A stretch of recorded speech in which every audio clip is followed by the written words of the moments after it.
বন্ধুরা, আমাদের অনেক সময় ছবি বা পিডিএফ থেকে প্রচুর লেখা দেখে দেখে টাইপ করতে হয়, যা বেশ সময় সাপেক্ষ।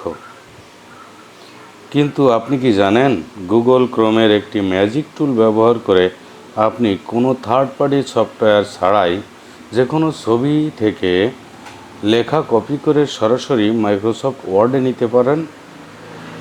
আজ আমি আপনাদের সেই সহজ পদ্ধতিটি দেখাবো। প্রথমে আপনার কম্পিউটারে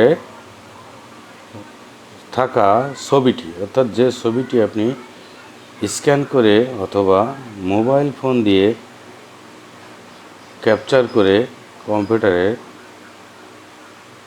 ডেস্কটপে রেখেছেন, সেই ছবিটি ক্রোম ব্রাউজারে ওপেন করার জন্য প্রথমে কম্পিউটারে গুগল ক্রোম ব্রাউজারটি ওপেন করুন।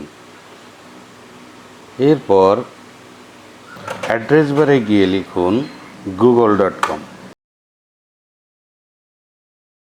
গুগল সার্চ বক্স ওপেন হবে।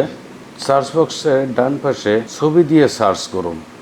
এই অপশানে গিয়ে আপনি ক্লিক করার পর আপলোড করুন অপশান দেখতে পারবেন। আপলোড করুনে ক্লিক করুন, ডেস্কটপ বাছাই করুন। ডেস্কটপে যে ছবিটি রেখেছিলাম সেই ছবিটির উপর ক্লিক করুন, ওপেন করুন। ছবিটি ওপেন হয়ে যাবে। এরপর হালকা স্ক্রল করে নিচে দেখুন, যে কোনো কিছু জিজ্ঞাসা করুন। এখানে আপনি টাইপ করুন ছবির লেখাগুলো হুবহু টাইপ করে দিন, লিখে এন্টার দিন। ম্যাজিক দেখুন, আমার ছবিতে যা লেখা ছিল ঠিক সেটাই সে লিখে দিয়েছে।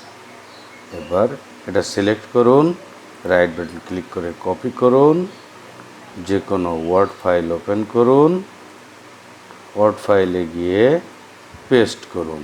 দেখুন, একদম হুবহু লেখাটি চলে এসেছে। এখন আপনি আপনার প্রয়োজন মতো ফন্ট বা সাইজ পরিবর্তন করে নিতে পারেন। এভাবে আপনি ঘন্টার কাজ মিনিটে করতে পারেন, কোনো টাইপিং ঝামেলা ছাড়াই। ভিডিওটি ভালো লাগলে লাইক দিন এবং এমন আরও টিপস পেতে চ্যানেলটি সাবস্ক্রাইব করে রাখুন।